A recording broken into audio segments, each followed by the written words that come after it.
Okay, there you go.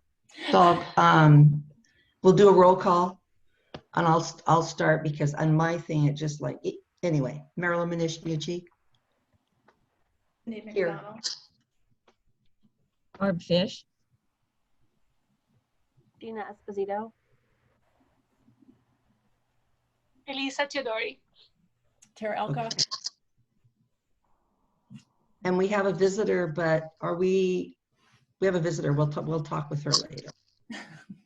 Hey, Stephanie. So the next is the item is approval of the minutes from the board meeting on February 24th. If anybody can remember back that far, I actually read over it though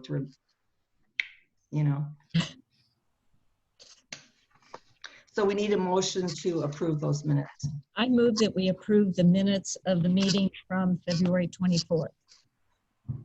I second. Okay, all those in favor? Aye. Aye. Aye. Okay, it's approved. All right. Now, if there's any amendments and then the approval of our agenda, does anybody have anything they want to add to talk about? I do actually. I want to talk about the whole process of the online borrowing of the books, because it seems to be there's two. And anyway, so where do we want to put that, Tara? How about under discussion items? So how about Okay, I kind of put it there. Yeah. 10B, Perfect. and then we'll make B into C. So does anybody else have anything they want to talk about? The fireplace, but I think it's already on the agenda, isn't it? It is. It's in my her report. Yeah. Gina, do you have anything? I don't. Okay. Everybody else okay? All right. So I believe we also need to have a motion to approve the meeting agenda. Oh, Oh, go ahead. yeah, I move to approve the meeting agenda as amended. I'll second. All those in favor? Aye. Aye. Okay, now this is visitor views unrelated to the agenda. And Stephanie, maybe now is when you can just introduce yourself and say why you're sitting in on the meeting. You're muted right now. We can't hear you. She's not muted. No, we can't hear. Can you hear? I hear you. No. I can't hear you either. I speak up. Yeah, there you that's go. better. I can talk loud, really loud. We'll need you to. I can do that. So I'm Stephanie Payne. I'm up here at the Parks and Rec. And the reason that I'm on today is because we just started our new Parks and Rec Advisory Board. And it's very new to me and to our department really for a while. So we've gone without for a bit. I'm just here listening in, really have no input at all. Just kind of seeing how it goes.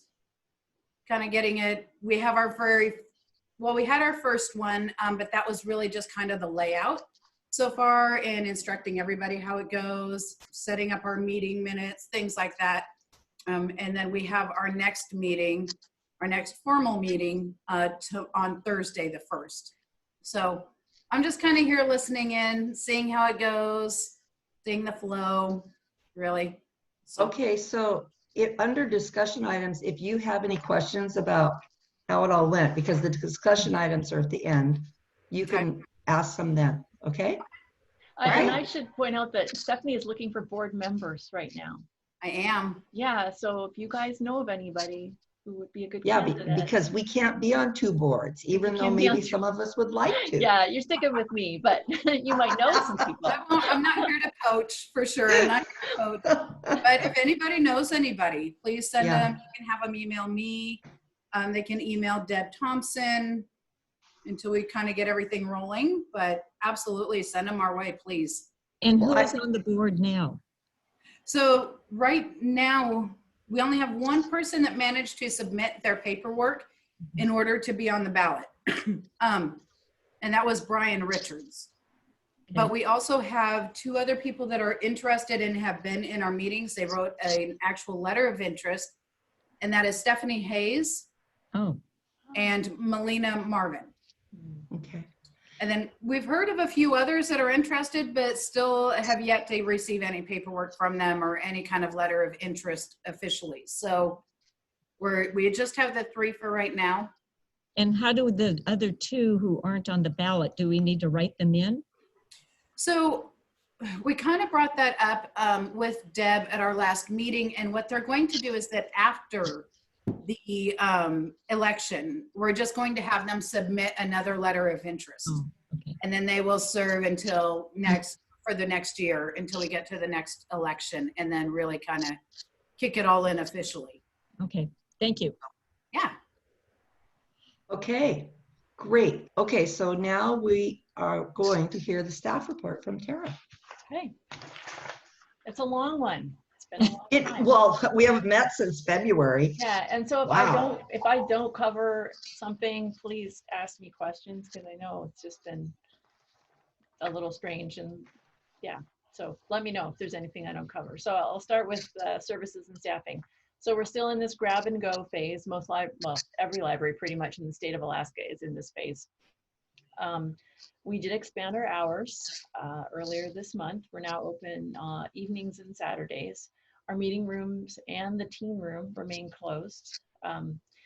Our community room is being used to quarantine our returns, because sort of the standard right now is at least 3 days to 1 week for quarantining all incoming material. So that's a bit of a process, and the community room is being great for that. And Chris's office actually is the Sandvik room now, because we're social distancing in the workplace. And so what it does is allows myself, Kari, and Chris, who are here the most, to not work in such close quarters and not have to wear a mask all the time. And also Chris is the mask coordinator for the EOC. And so our office is full of stuff. So we need that space. So we're going to remain closed on Mondays, even though that's a day where we're normally open before COVID. And this is due to staffing issues. Chris and I are both devoting a great deal of our time to working with the EOC. About half of my time in any week is devoted to that.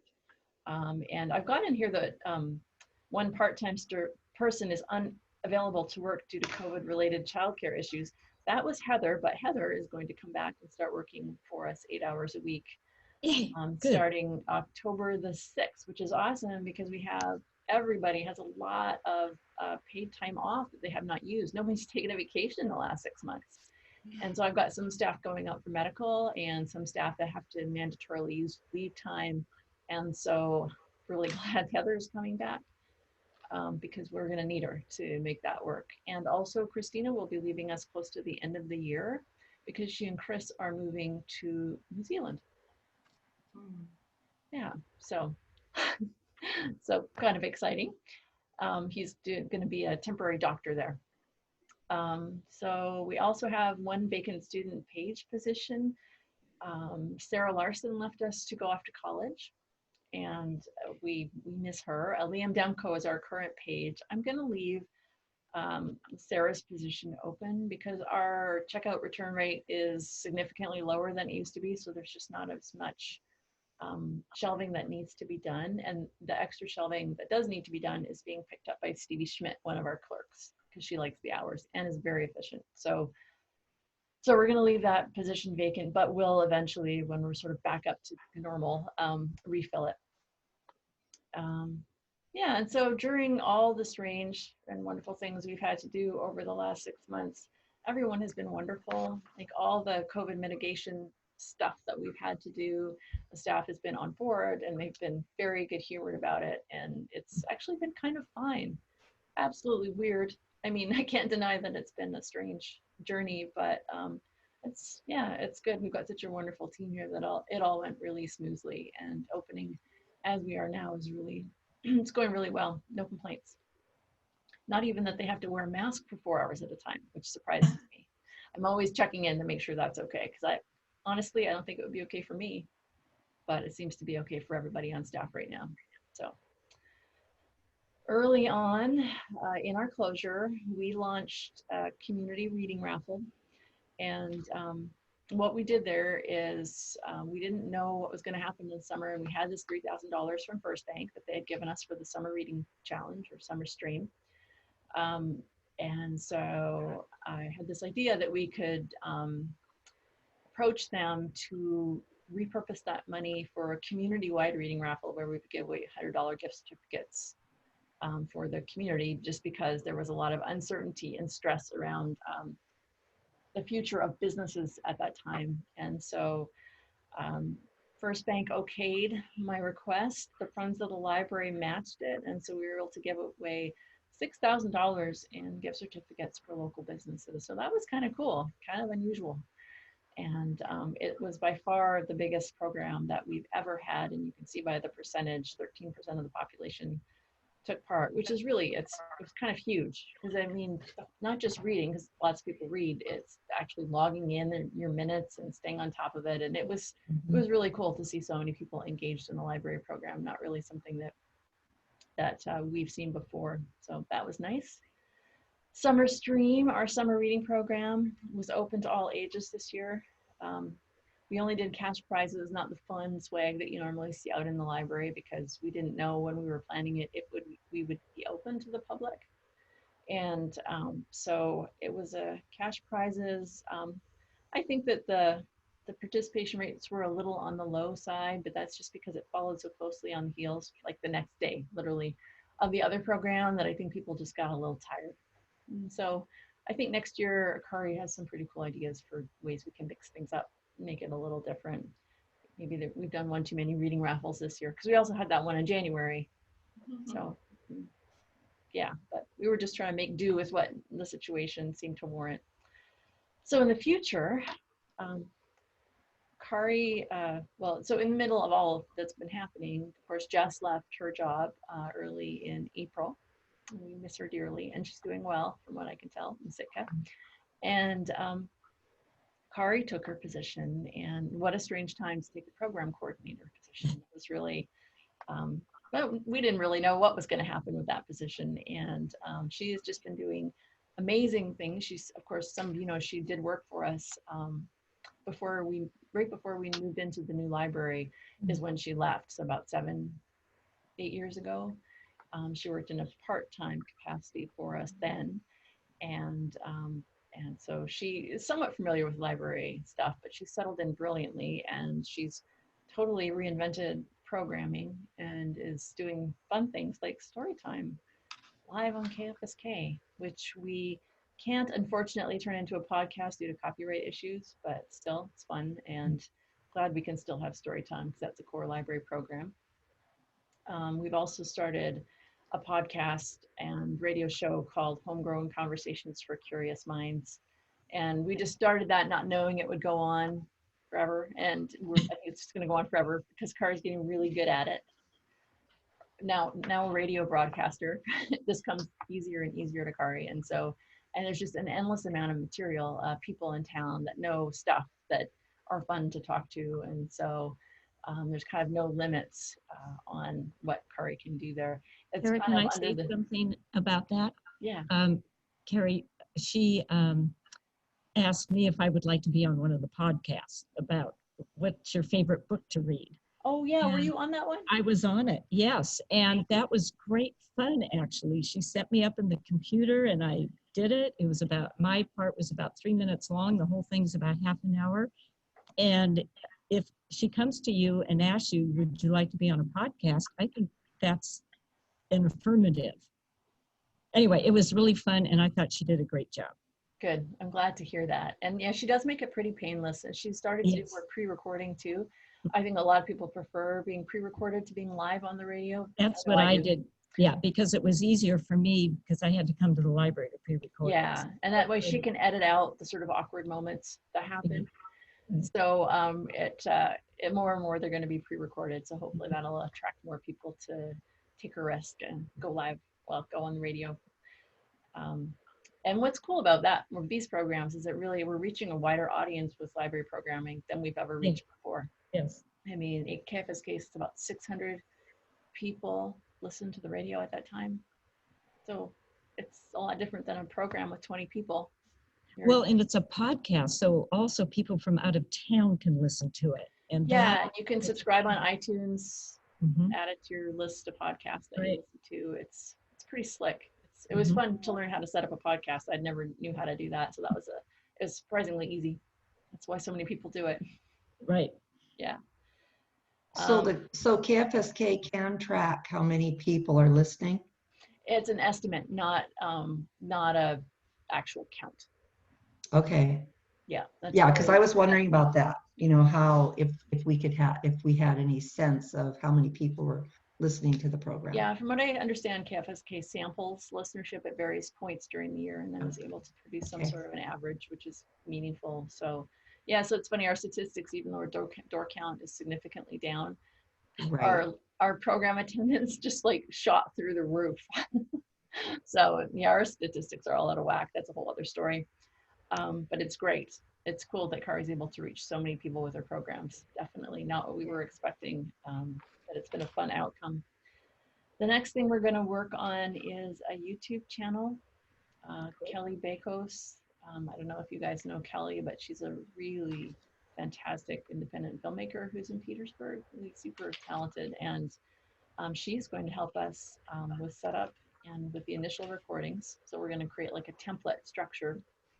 And we're hoping to use Sarah Hansen Hofstetter for ukulele and Melina for yoga, and set those up as sort of test runs, and then invite more and more folks locally to do, and maybe out from outside, I don't know, to do classes for our YouTube channel.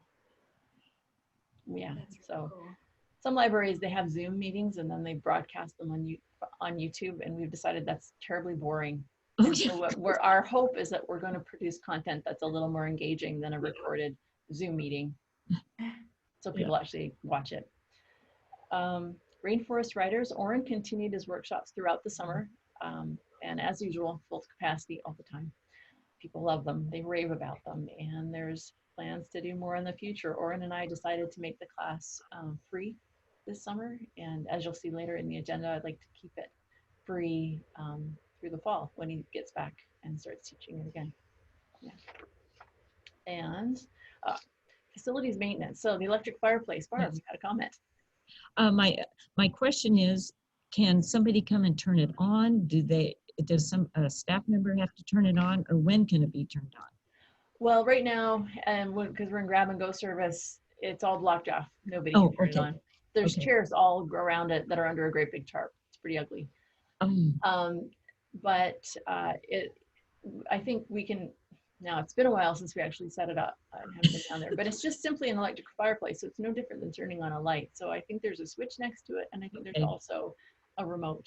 But it's the kind of fireplace that could literally stay on all the time and it would not matter. Quite unlike our propane fireplace, which is And the question I know I'm going to get is, when do you think it would be available to be turned on? well, after we're out of the grab and go phase, when we have seating back in the library, Okay. yeah, absolutely. But I can't say when that'll be. I was just in a meeting last week with library directors from around the state, and it's pretty unusual for libraries to allow hanging out right now. Yes. Okay. Pretty unusual. So yeah, but when that time comes, our electric fireplace will be available, and I think it's going to be a vast improvement because it will actually have a fireplace Yes. Yes. rather than a dysfunctional fireplace. What else have we done? Bryce Wickersham resealed our slate floors in September. Looks great. Oh, and we also, you guys aren't in the men's restroom, but around the urinal, these slate floors are not meant for bathrooms. Frankly, they're not meant for libraries. They're beautiful, but they're loud and they stain up. So we have Bryce do this once a year for us, and it's made a big difference. He gives around the urinal in the men's room extra treatment because it gets gross if you don't. But it was suggested to me that we actually take out the slate and put in maybe a non-porous slate product around the urinal, and so that's what we've done. And it's an improvement. I mean, it doesn't look as nice, but over the long haul, it's going to be a lot more sanitary because the slate really, it smells after it gets peed on enough times. Yeah. So we did that in the fall. And let's see, automatic faucets were installed in the restrooms. And this is something I had on my agenda to do this year anyway, but it turned out to be really great timing because Brian had already ordered, this is Rain Country contracting the plumber. He had already ordered our touchless faucets before everybody in the country wanted a touchless faucet. And so we were able to get those in May, which is fantastic. We had the sidewalks power wash this summer, and the grounds, Jesse did admirably trying to keep the grounds looking nice, but I mean, it was hard for the annuals. Oh, and I should also mention that Doug Coral volunteered. He's working on his Master Gardener program, and so he volunteered quite a bit this summer, putting in the annuals and watering and such, and quite a bit of time. He did a fantastic job. So yeah, so shout out to Jesse. The grounds actually look fantastic. Now the annuals have come and gone. Now the perennials are the ones that are out there being awesome. It just looks great out there, even though it was kind of a tough year. I think so too. Kind of a thankless year. And you may have noticed, this is just a fancy point, but right outside the front where our great big pillars are, we had Joseph Quitzlin make wrought iron brackets so that Jesse could hang plants there for the first time. And so we've got some of those beautiful purple bells hanging there, and it looks great. That was Jesse's suggestion, and I love it. So, we had some graffiti. This is not on in your packet, but on Friday, we think it was Friday, on the south side of the building and on the back, we have some graffiti, big graffiti. Thankfully, nothing terribly offensive. So you might hear about your graffiti at the library. It's probably going to be in the police blotter on Thursday. Bobby Lewis, our cleaner, is going to take a run at getting it removed. I sure hope she manages to do it, because replacing this hardy plank is going to be a very expensive thing to accomplish, and it's too much to have Pia cover it up with art.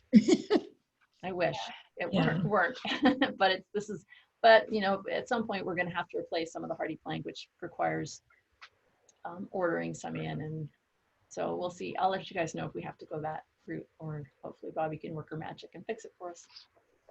Yeah, and that's it. Do you guys have any questions for me? So I do have a couple on different things. On the quarantine of the books, how is it, how long do we think, and have they really, I mean, I'm not trying to get into whatever, but is this proven to be effective, or is it just because they really don't want to have the COVID pass that way? Yeah, it's honestly, this is one of the many debatable points about the virus right now, is how long does it sit on various kinds of surfaces? Because the thing about books and DVDs is that you've got a few different kinds of surfaces there. So you've got plastic, you've got paper, you've got cardboard. And so the OCLC, which is like this great big library consortium, is doing a whole bunch of studies. It's called the Realm Project. And I know they've just come up with something saying that, then they're just looking specifically at the transmission, or at the how long the virus survives on library material, the various things that go through any library system. And they found up to 6 days the virus can survive. So 6 days. 6 days. Some libraries do a week, some libraries are sticking with 3 days, because at the same time that's happening, there is this evolving research saying that transmission of the virus on surfaces is not really high risk. In fact, it's relatively low risk. And so we've got these sort of competing narratives happening right now around library return materials. And so we're kind of sitting in the middle of it with our 3-day quarantine. Okay, and so then the other thing, on the summer stream, I was wondering why the decision was made to include adults in there. Actually, we made that decision ages ago. Did we? Meant to do it Okay. last summer, just because, yeah, just to make something available for everybody in the community, just to open it up wider. I think we would probably next year, rather than lumping everybody together, which it was more of a kids program really that was participated in by adults mostly insofar as they read, but they didn't do the activities. I think next year we'll just, because it's pretty easy to do this. It was Kari's first year with the online program that we use, but it's pretty easy to set up 2, even 3 if we wanted to keep teens in a separate programs that really are specific to those particular age groups. Yeah, that sounds like, for me, I don't know. I mean, having the adults competing with the kids, it will be really good to separate everybody. Yeah, I think so. And And one of the reasons we actually had thought about it last year is Jess and I read this report that came out about how if families are participating together, so if adults are participating in households where the kids are participating, the kids tend to participate more and their completion rates are higher. So they're more engaged with the program if you're engaged as a Okay. family versus just the kids being engaged on their own. sure. Okay. Yeah, but I think we could fine tune it a bit better next year. Well, yeah, and that's, I mean, it's all tried and true, or, but, and then on the future, the programming she's doing on Campus K, I think it's fabulous. Okay. And I actually okay, what book is she reading today? I better check it out. No.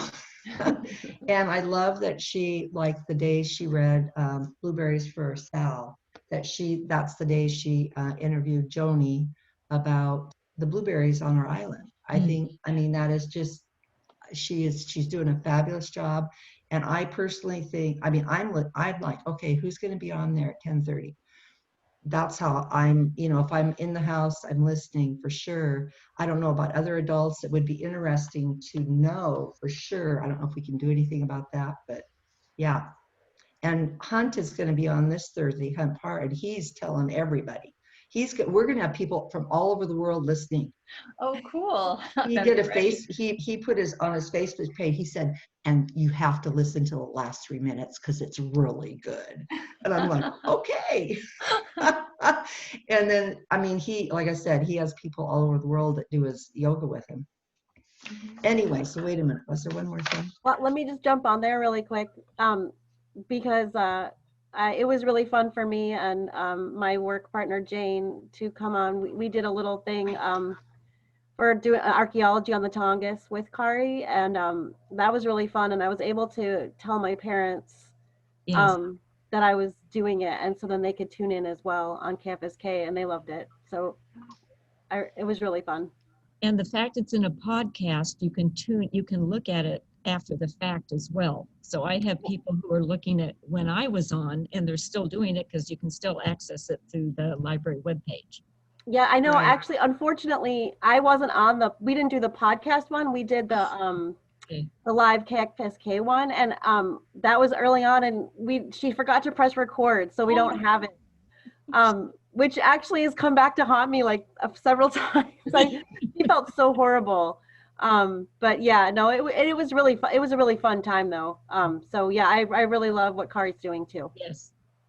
And Gina, that remind me, I've not forgotten, but kind of, I guess, when you and Jane were on, then at the end she has questions and people can call in. And of course I was listening the whole time. And then do we want to encourage it so just kids are answering those questions, or do we want, so when I called Campus K, I said, so is this just kids can answer the question or can adults too? No, it was for Because adults. yeah, so it was, anyway, it's really good. I agree. Okay, so does anybody, there was a couple more, what?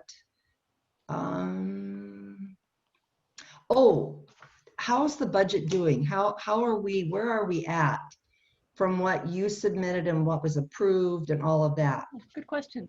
It was approved as submitted, so Right. you guys probably don't remember the budget you approved in January, but it was a status quo budget, nothing exciting. And the budget is fine. There's I'm still not sure where, so seeing as at various points in the last 6 months, half of my time to all of my time was sucked up by the EOC. I don't know how that's gonna, if that comes out of library budget or not. That's actually a question I keep meaning to ask Jody, because I would think that FEMA is paying for that, but I don't see that reflected in our budget yet.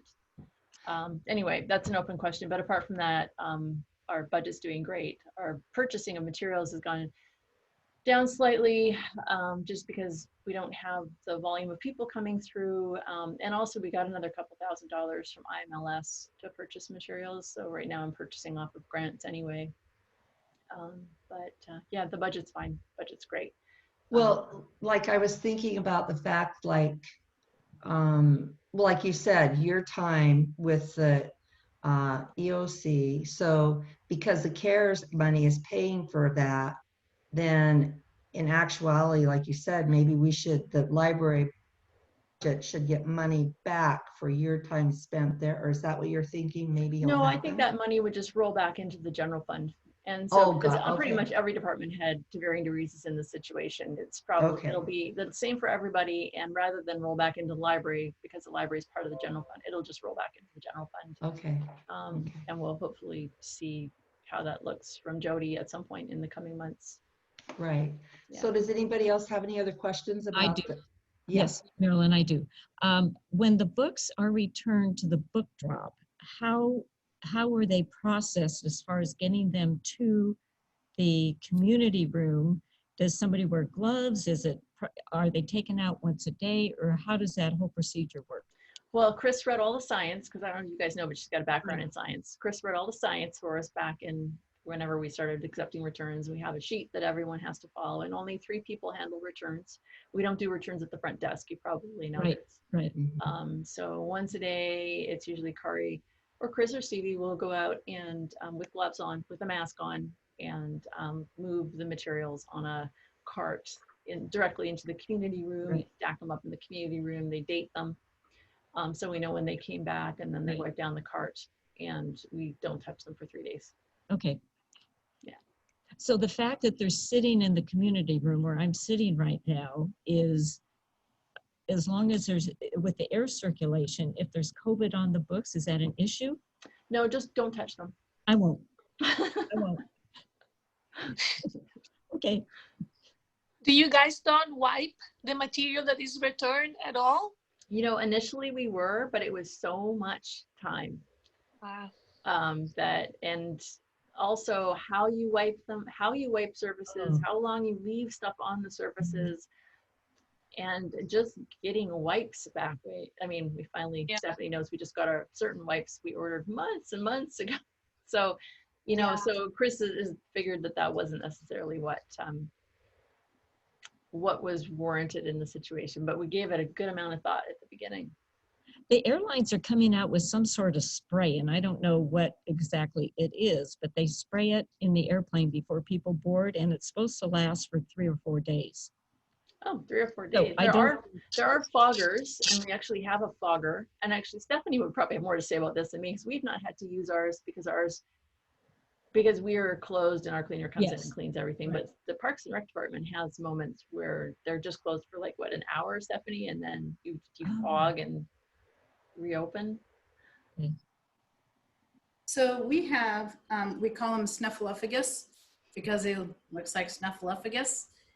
We actually have 2, and ours are cordless, and we just kind of go through the building as the building's empty. When we kind of just wander up and down the halls, we see a room empty, we just go in and spray everything. It dries really quickly, and it doesn't leave residue on the floor, which was a worry in the racquetball court, obviously.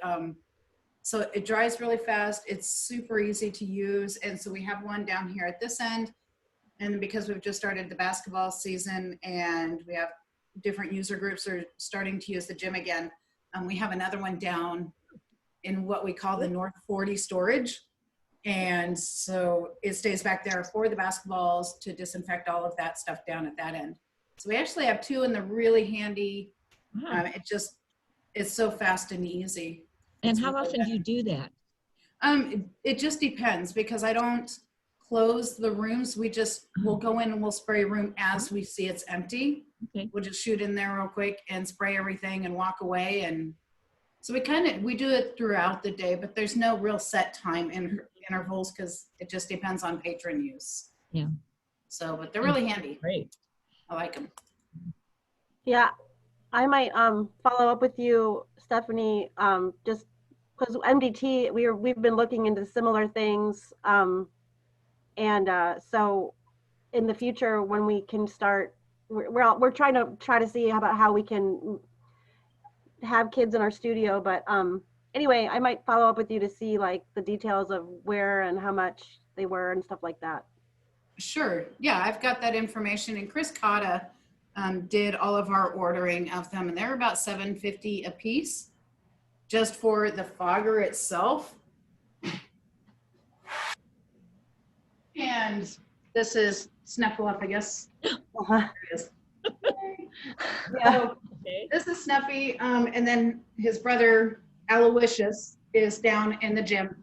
But the chemical is the toughest part.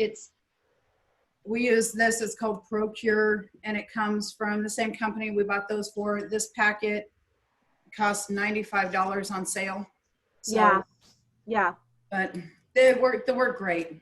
And then, we kind of were wondering about the cleaning and just like we went a different route for now, but I was kind of wondering about like what's in that, disinfectant, you know what I mean? Just because people are around it. But I mean, so yeah, it takes so much research to do all this. I had one of my facility specialists like, here, you connect with them, ask this, and this, and I want to know about this and this. Yeah. How do we dispose of leftover product? The whole 9 yards. And so we just got a hold of the makers. They were super friendly and helpful. Yeah. The school uses something different called Pure Tabs. Yeah, actually, that's what we ended up getting, something more like that. Okay. Yeah, But- there's a few different things out now, but Yeah. yeah, But the yeah. foggers were great. Good. Yeah, we were definitely considering that. But thanks for all you're doing over there. Oh, absolutely. Yeah. So I see that Lizzie has joined us. Hey, Lizzie. And I want you to know we're on number 5, the staff report. And Stephanie Payne is on the meeting with us because they're starting an advisory board for the Parks and Rec. And so she just wanted to get a sense of how that works. Okay? She's So- muted, so Well, yeah, but I think she heard us. I think she heard us. Oh, did you hear me? I did hear you, and I apologize for being late. No, it's okay. You're fine. So like I said, we're through with the staff reports, but did you have any questions up to that point that you No. wanted to ask Tara? I do not. Okay, perfect. So let's go to unfinished business. And we don't have any, so that's cool. Whoa. And then new business is the municipal election. And so it looks like Cindy, you didn't like being on here with us, huh? No.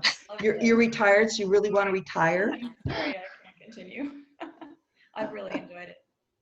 Good. Well, we'll miss you. And thank you for being on the board again and for all you've done. And I know you're volunteer. Well, you were. I don't know. Are you letting people volunteer, Tara? Like what, Cindy, you were working with something. I was working along with Barb for Friends of the Library. That's right, yes. And I'll continue with that. Good. Okay, okay, perfect. Yeah. Okay, so, yeah, we thank you so much and thank you for doing the volunteer work. So on new business on B, the donations to the Art Education Endowment. Tara, we got another 10,000 again. Actually, we got 20. 20. Wow. Yeah, he is amazing. And I did sign the letter and it's probably off. Got you it. know. Thank you. Yeah. So, Okay, so can I just tell you guys, this has been a little bright spot in my life, is I've always written John a thank you note when he gives some of this money. And the last one, I folded up one of my pieces of writing and put it in from Rainforest Writers to share with him. And he wrote back to me and we're being pen pals. oh, nice. Yeah, so that's pretty cool. He sent me That's some of his great. poems. Wonderful. Yeah. So on this, so then because we have, what do we have? $4,128 in the spendable balance. Actually, could you just Tara backtrack has, for a second? I would love a motion to accept well, oh, I know, I'm getting there. donation. What? I would love a Oh, motion you have to have one to accept the donation. donations too. Yeah. Okay, I'll let's move do to it. accept the We need donation. I mean, to, we have the donation, but I think it's just nice to have that on the. yes, I'd like to hear I an move. amendment. Okay. I move to accept the donation. And I second the motion. Okay, all those in favor? Aye. Aye. Aye. Okay. All right. Now, what I was, so Tara has two suggestions for helping spend that money. And so let's have a motion and then we'll discuss. Okay? If we want to do this, then we'll discuss and she can explain. I'm sorry, what's the motion for? We need to, we have to have a I'll make- motion to spend the money I'd like to And- move that. for the classes. Go, Lizzie. I'd like to move that we spend $1,000 for Rainforest Writers Workshops and an additional $500 for ukulele workshop. I second the motion. All those in favor? Oh, no. Okay. So the motion been first and Discuss. seconded. So now Tara, you want to tell us how you came about those? Does anybody have any questions? And then we can vote on it. Well, the writing workshop, Orin's writing workshops, they've been going so well. We would like to keep them free to participants. We will start asking for a donation. So we might not actually end up using all this money. Our intention with these free workshops in the future is to be just a little more upfront about saying, hey, but if you can pay, here's how you do it, click, click with your credit card. So the important point is it's an amount not to exceed $1,500 because there's a good chance we won't necessarily need to use all of it. But it does allow, I think, a more diverse group of folks to potentially participate in Orin's class. And they are just so rich and so rewarding, these classes, that I think this seems like a great opportunity to have it free for those that need it to be free. So. And the ukulele workshop, well, this will be one of our very first, maybe even our very first YouTube videos, and this will pay, a portion will pay the instructor fee and also the filming costs. So Kelly Bakos can oversee that and produce a good quality product for us. And so this will be the series launch and the template for future YouTube videos that we produce. Any Great. questions? So the 4,128, that goes from July 1 to June 30th for the budget year. Is that how that No, works? that follows a calendar year. Oh, it does follow a And calendar year. actually, and we don't get $4,000 a year. That's actually, and I should have split it up here now that I look at it. It's actually we don't spend the entire spendable amount every year.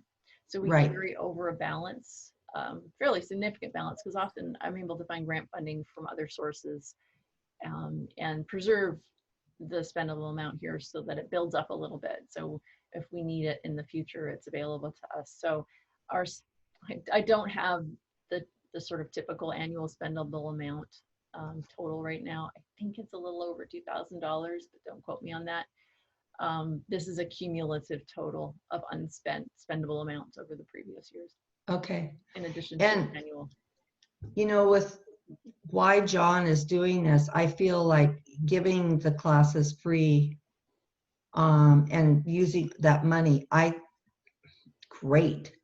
I mean, I think that's fabulous because that's the whole point of what he's doing. Yeah. So I personally don't think we really need to ask people for money unless that's what you think needs to happen, Tara, because Okay.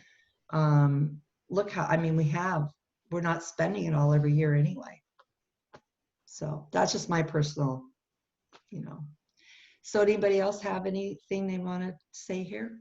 I was wondering if the ukulele workshop was going to be free for the participants Yes. as well. Yeah, Yeah, it'll be free for participants. That YouTube video will exist for anybody to watch. And it's going to be a series of videos in which Yeah. Sarah is going to teach basically how to play the ukulele. Yeah, that's our intention. I don't think Kari's gotten into the specifics of Sarah yet, but it'll certainly be more than one class. This is just the launch class. But after that, Sarah will probably build on the first class with subsequent. Yeah, I can see in the future we'll be using the Arts Education Endowment even more because of opportunities like this. I would love to have local artists come and do full-on workshops for us using this, that we could produce YouTube videos of, say, Pia or Janine doing their incredible work.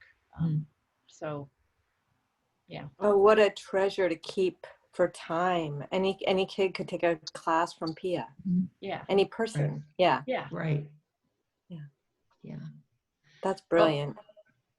Okay, so if nobody else has any other questions, then all those in favor of the motion? Aye. Aye. Aye. Opposed? Okay. Once again, we get to spend a bunch of money. And thank So, you, John. do we have any?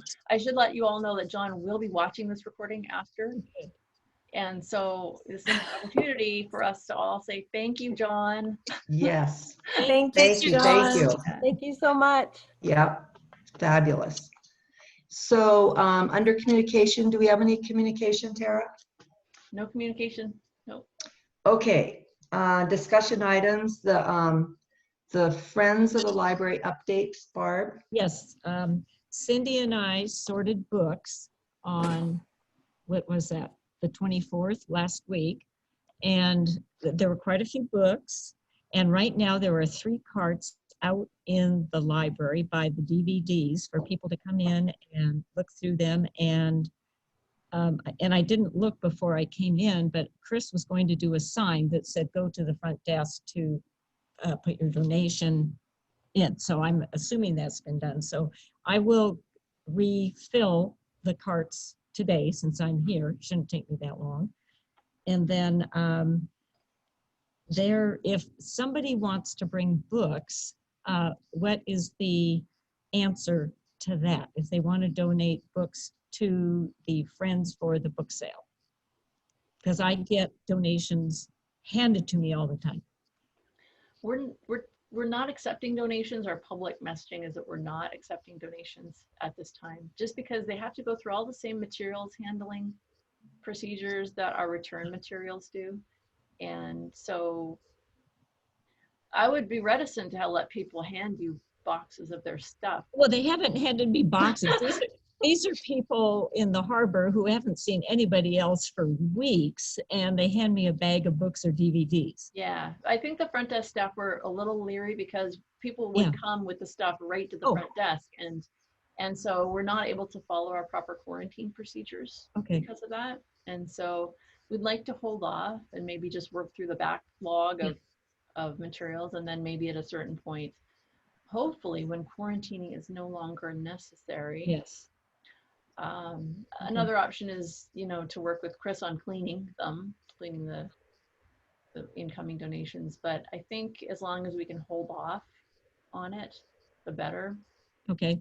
Do you feel like you had enough stock in there to keep those book sale carts, DVD carts? Maybe for another couple weeks, but a lot of the stuff that is in here, I think they're not things that will sell or people are interested in. Yeah. So what we could do is also maybe have a limited amount, because I think there's quite a store. I think there's like a dam that could burst. Yes. As well. I mean, just the number of inquiries that we have and the amount of extra time people had to clean a few months ago, I think there was a lot of that going on. And so we might want to open it up just for a certain amount of time. And then maybe the Friends could help us manage that. Sure. That I'd process. be happy to do that if there's. Yeah, so maybe in October or something. Yeah. We could just set up a limited amount of time. Well, and have the cart, and then people could maybe put things on the cart and just bring it back here and nobody touches it for 3 days or something. Yeah. Something like that. But if the cart's out in the public, then it's not being quarantined. Yeah, so it's just there's a process that needs to be established that flows easily. Because, Yes. you know, the single staff person on the desk is also managing all the other weird processes that have to happen. No, yeah, I agree. It should not be brought into the desk at all. Yeah, Yeah. that'll be I think the hard part. The other thing is there is a Friends of the Library annual meeting. I believe, Marilyn, it's October 10th, Yeah, a Zoom meeting. yeah. And I think we're using the library Zoom Yeah, you are. capabilities. Is the 10th, I'm just looking to see, make sure, yeah, the 10th is a Saturday, yep. Yeah. Yep. Okay. And is that open to the public or is that just anybody can Yep, be in? Okay. so we'll be getting it all figured out, right, Tara? Yeah, Kari's going to be your tech person and I'll take care of advertising the meeting. Good. Perfect. And I'll be perfect. back here at the library for that meeting. Okay. Okay, so is that all, Barb? That's all I have unless Cindy has something. Nope, and I don't have anything right now. Okay, so the next thing was the ebooks and my questions that I had a discussion. So because of not being able to like go in the library and do what I want to do, which is look, I mean, when this first started, I started getting ebooks more on my Kindle. But what I found is that we actually have two places that ebooks come from, unless I'm crazy. One comes from Amazon and the other comes from the Alaska Library. No? They all come from a platform called Overdrive, Right, okay. and Libby is the app for Overdrive. The type of book you get, what kind of ebook, and I only do digital audiobooks, so I'm not super familiar, but I understand that some of the books that you check out as ebooks will come out in different formats. And so that's probably what you're seeing. So you'll get a Kindle book or you'll get is it an Adobe book? Well, it's not just that. It's like I have to go to Amazon to access it, to put it on my Kindle. Yes, because As a- Amazon owns the book, they're going to force you over there. Right, and I mean, that's fine, but I'm just trying to understand where the Alaska Library comes into this.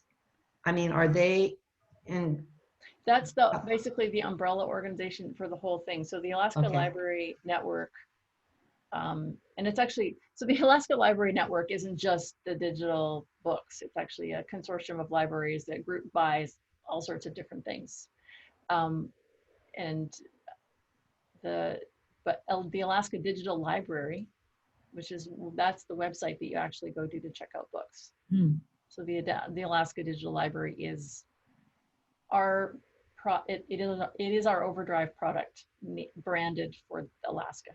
Does that make sense? Yes. Well, see, probably what happened is that whenever I signed in on my Kindle, and it says Overdrive. And then when I go and try and do sign in on the library's website on my computer to try and look for books, that's when things get kind of fouled up. And I, for some reason, can't get in there as easily as I can just go to my Kindle and push my saved spot, which says Overdrive. It doesn't say Alaska Digital Library. And that's maybe where my confusion is. It's all one, but for some reason I've saved it. Yeah, I agree that that is confusing. And if you ever want someone to walk you through it, Chris is still available to do that kind of stuff. In fact, she could probably do it via Zoom. We have not done that Right, yet, but we don't okay. even have to book actual physical time with you. We could probably just go, and because she uses the ebooks more, would probably understand the finer points. I know the new app, and I'm not sure if your Kindle supports apps, the new app Libby that they have produced in the last couple of years is fantastic, and the old Overdrive apps are antiquated. And if your device, your Kindle will accept the new app. Right. I have a That would be Kindle best. Fire that's older. I mean, it's Yeah. probably, I don't know how many years old, but Yeah. anyway, so then my other question along with that is, do all the books that we check out, then it's credited to the Petersburg Public Library as someone's checking a book out? Yeah, we pull those statistics for Petersburg. Yeah, I just Okay. did. I think we check out a couple thousand of each format every year. Okay. It's still a very small percentage of our overall circulation. Right, right. And then the next question is that, okay, my train of thought went, shoot. Okay, where did it go? Oh, I know. When will we be able to do Yes. library loans again? Oh, I got good news there. Yeah. So a couple weeks ago, the Southeast Libraries, basically it was Jessica, Irmia, myself, and the junior director, we decided to open it up with Southeast Libraries. We've been doing it with Southeast Libraries just to kind of force the hand of the consortium because we need to do this. And there's a lot of Right. big libraries that were reticent, like Anchorage, which is of course the real deal breaker. But I believe as of tomorrow, I think about 90% of the consortium is going to be interlibrary loaning again. So, Oh, good. That's fabulous. yeah. Yeah, that's really great. Okay, so if nobody else has any other questions, then maybe I Stephanie. did have a question. Oh, yes. Sorry. I That's just okay. remembered that this is the time of the year that the usual Manhattan Short Film Festival That's right. happens. Yeah. That was I had that too. Yeah, one of my favorite events. Definitely there in the library, here in the library. And I was wondering if any alternative ways to host it were discussed, because I understand that welcoming all the people inside the library now is not possible. But maybe, I don't know, a drive-in night or Yeah, the guy who it's actually it's a person who oversees that whole thing that is the event, and I know Chris was going to contact him last week, but last we heard he was completely resistant to any kind of alternative viewing. oh, really? Completely resistant. Just no alternatives. You either have it the way you have it, the way we're supposed to, the way we. I knew that he didn't want to do it online, that he Yeah. wanted to do it like in person. Yeah. But yeah, for example, I don't know, what alternatives are there that you guys found possible? I'll check with Chris about that and see, but last I heard, we were canceling because he wouldn't offer any alternatives that would work for someone or for a place that didn't have an actual in-person event planned. So Tara, does this mean that some places are having the event, like maybe they have the option to have an outdoor theater? And if so, does that mean by the fact that we don't do it, then we are going to lose our spot? No, we can sign up anytime. It's an easy thing to be a part of. And I mean, it's different everywhere. Some theaters are open. People go to the movies in other places. Yep. Our movie might open soon. Yeah, because I thought that we were aren't we one of the one of two places in Alaska that does the Manhattan Shorts? I think so. I don't think there's many others. Okay. Yeah. Anyway, we don't want to lose our spot.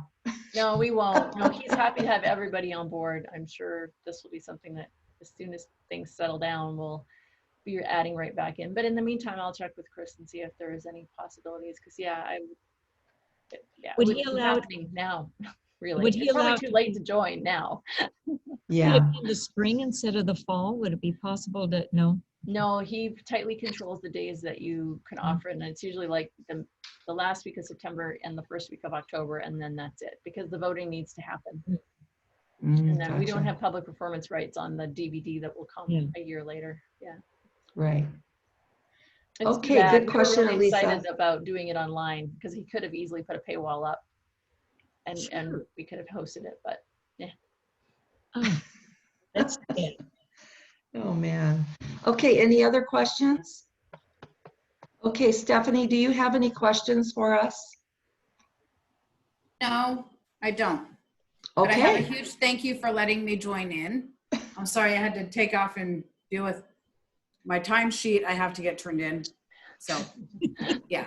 But thank you guys very much. I really appreciate you letting me sit in and just kind of see how it all goes and kind of what to expect with ours. And so I appreciate it. Thank you very much. Good luck with the board, Parks and Rec. board. Thank you.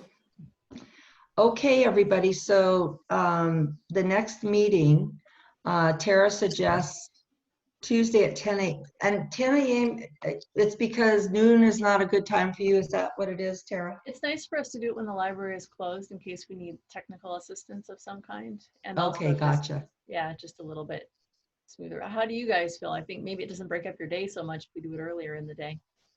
It works fine for Work me. for you no guys? problem. As long as this is what Maeve does every we'll be good. Yeah, I can flex with work. I mean, I'm working from home, so I can flex for this hour and then, you Mhm. know, work somewhere later. Okay. I work from home too, so it's okay for me too. This time. Okay.